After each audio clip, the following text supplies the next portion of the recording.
Welcome to Stadium BS. For more information, check out www.castellonms.com.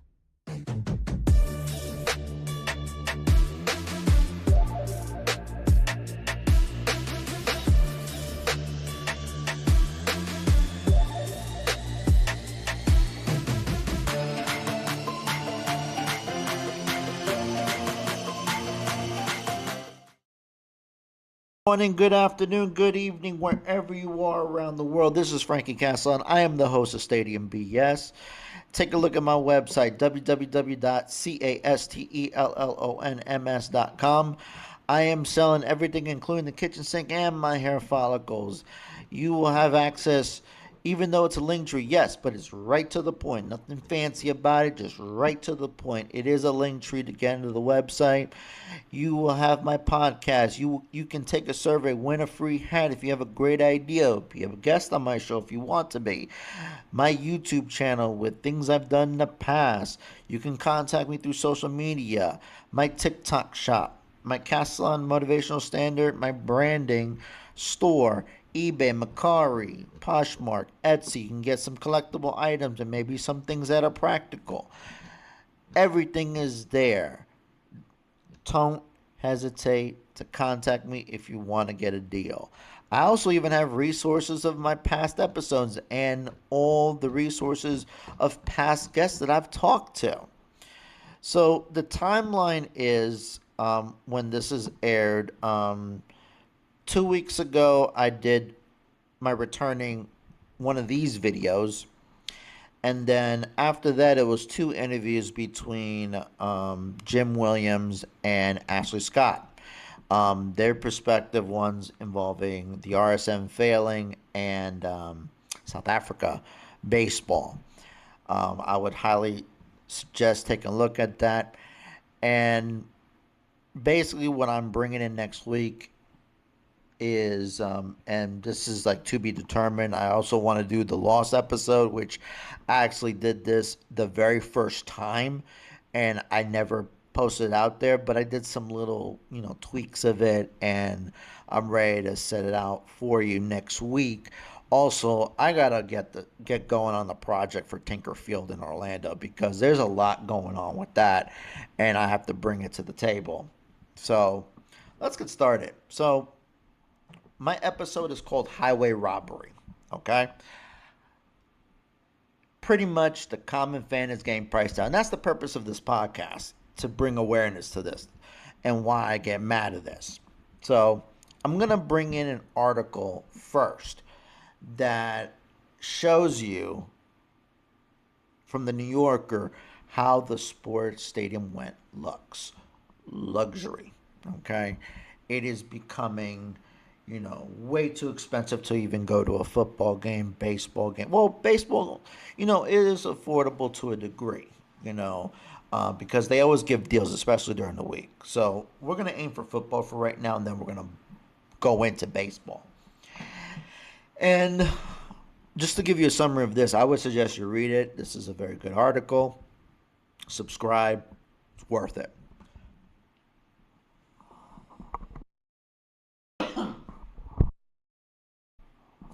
What it's about is the timeline of how sports stadiums became luxury, which all started, believe it or not, in Houston with the Astrodome, and then it went its timeline all the way to SoFi Stadium, which opened a few years ago. And basically, they find any way in order to make money without for them using their money, and that's something that has been common throughout the beginning of time when capitalism first started. My opinion, but go look at some facts and tell me if I'm wrong. And there was a couple things that caught my eye. One was that the common man and even younger generations don't even want to watch the full game anymore. They just look at highlights from their phone, just to make sure they keep track of their fantasy football, sports betting, which is another revenue stream, which I talked about last week, but I was more talking about prediction marketing, okay? And pretty much that's the way to go. is, you know, betting and paying high amounts of money to to be at the game. Did you know in SoFi Stadium for a hot dog and a beer it's $27? $27. I'm waiting for it to be 50, probably next year. Anyway, so it talked about that. It talked about that it's pricing out the common fan, and if they don't get that luxurious stuff, they're just gonna plan and leave. We saw that with the A's. We saw that with the Raiders. Pretty much, they want to get the snazzy stuff by the taxpayers, quote unquote. Um, and it could be loosely of how much taxpayers pay versus what the owner pays, corporate sponsors, et cetera, et cetera, et cetera. And one of the things that caught my eye, okay, one of the things that caught my eye was the Populous company, which actually designs all these luxury stadiums, these stadiums in general. They do minor league, major league, NFL, NBA, and hockey arenas, everything. Most likely Populous is involved. They're based out of Kansas City. And a person by the name of Jonathan Malley of Populous was answering this particular question that John Seabrook, who was the writer of this article, put out. He asked, where will the gentrification of stadium end? Because that's another form of gentrification, is pretty much pricing the common man out and putting the 1% in those areas, replacing their fan base. Okay? And he says something that really drawn my attention. He said this. He will not build a premium only stadium because it'll violate the social contract that sports teams have with their fans. A sports venue should be something for everybody. Sports and entertainment connect everybody. The passion of fan bases create an energy around the project. Home field advantage, which is largely a matter of how much sound the fan makes, would cease to exist. That's true. Have you been to a playoff game? Them loyal fans, they bring an energy to pretty much your players, the ones that you pay for in order to have them win. They love that energy. It's that adrenaline rush. In my opinion, they're getting priced out. So, where does the fan go? The loyal fan go? TV, social media. You know. Also, the other thing is they don't want to watch the full game anymore. They just want to go highlights and see if it matches up with their fantasy or their betting, which I did talk about in my prediction marketing episode. So we're going to go from a stadium that is luxury, and now you're being priced out. Let's put the scenario. You're being priced out on your favorite team, and you want to watch it at home. It's cheaper. You could, you have groceries. You could cook your own food. Have a little get together, what have you. And I'm gonna lean this towards baseball because, I like baseball. So, do I really want to go to 81 home games? Some do, some don't. Sometimes they'll sell the tickets off or give them away to people. I'm like, there is some that will do it. God bless them.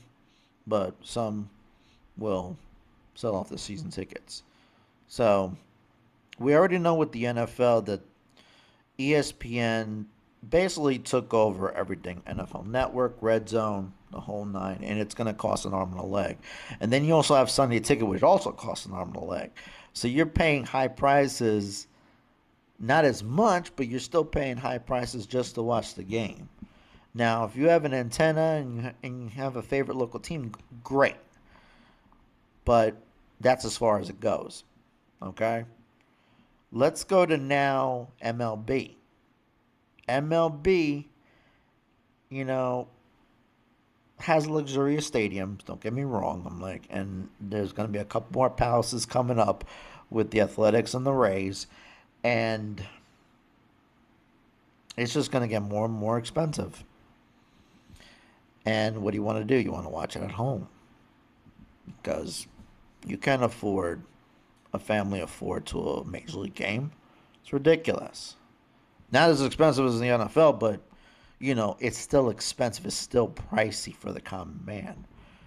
You know, so I want to watch it at home. Now, from the interview I had with Jim Williams, I talked about why doesn't sports channels go into broadcasting? Just the whole thing take over the broadcasting networks like ESPN to ABC, FS1 to Fox. I don't know, things like that. I'm trying to remember the other ones, but CBS Sports to CBS, things like that, and put the shows on demand and all that, you know.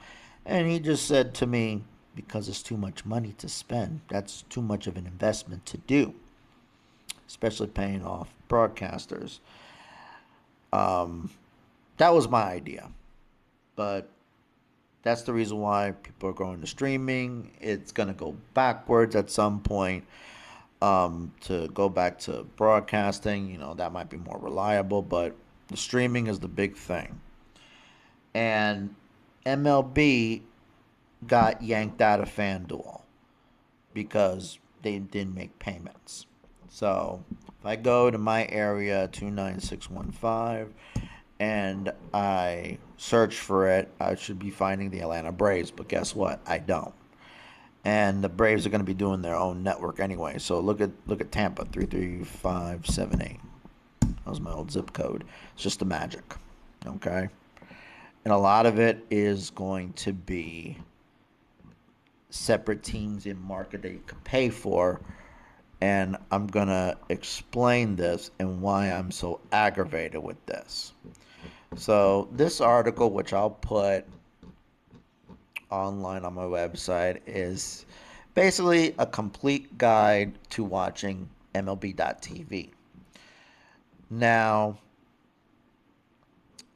with in-market blackout fee streaming subscriptions for 21 MLB's 30 clubs with ESPN have acquired the rights to sell the popular MLB.TV streaming service for 3 years.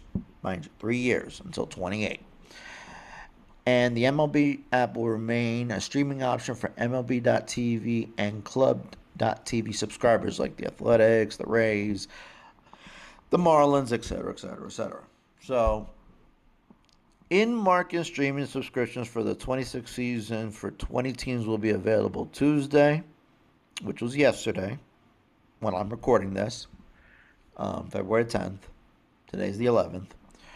The full list of 21 clubs whose games will be available streaming in-market without the blackouts as follows. And you see the list if you're watching on YouTube. I'm going to move my icon over to the top. If you saw that, that's cool, huh?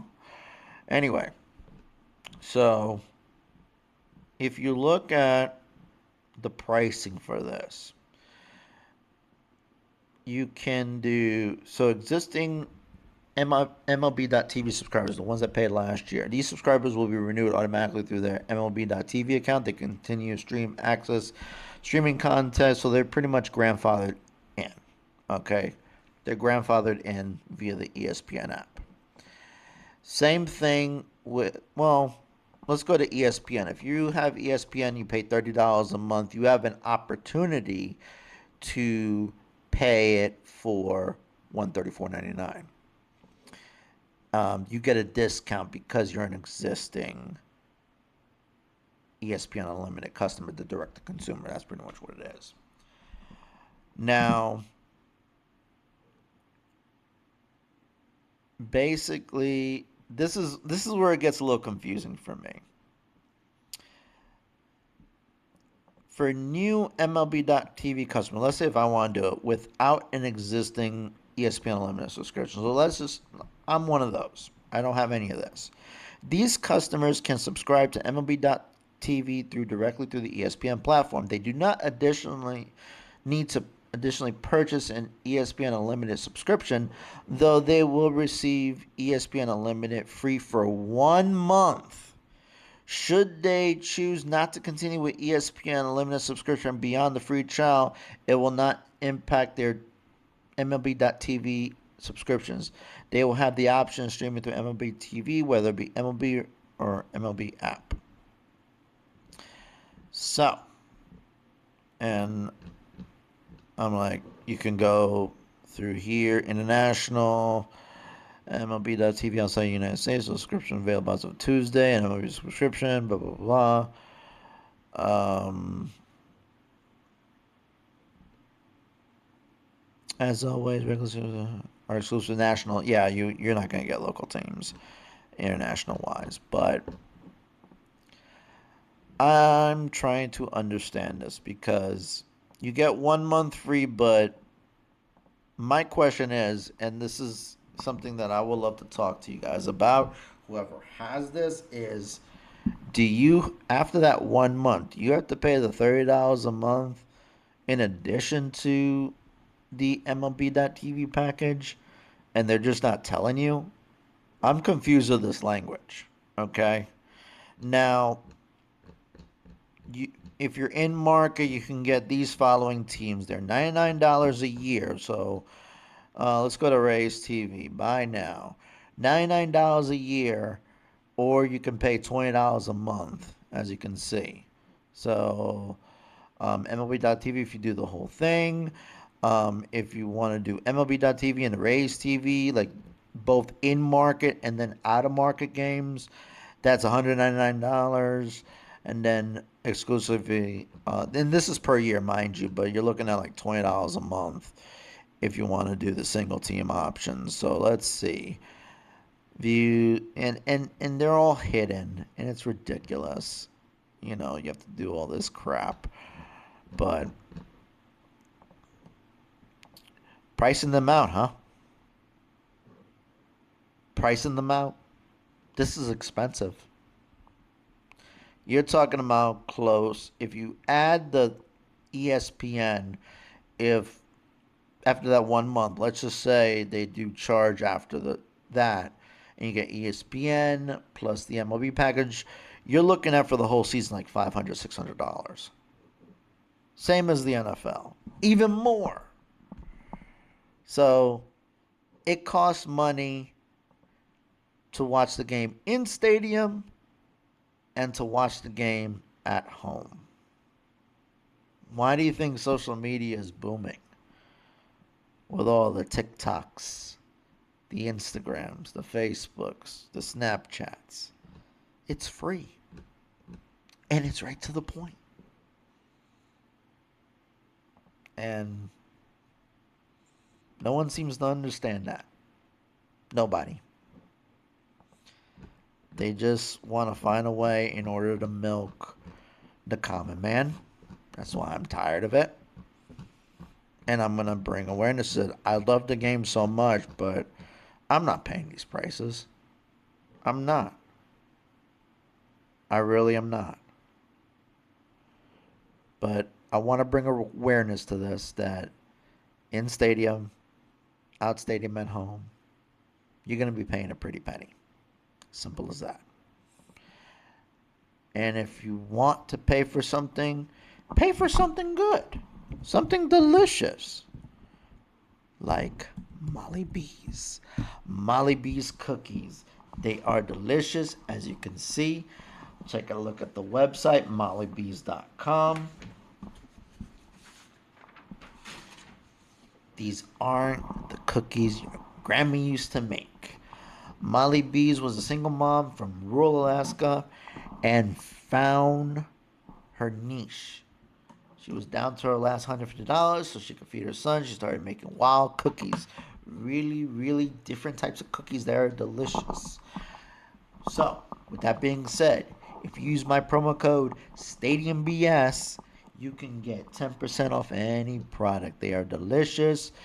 They are just rich in goodness, and you will get a mouthful out of them. Trust me, it's delicious. I've had them, and you should too. Use my promo code StadiumBS for 10% off any product on your order. This is Frankie Castellan signing off. I hope you enjoy and have yourself a wonderful day. God bless, and I'll see you on the next one.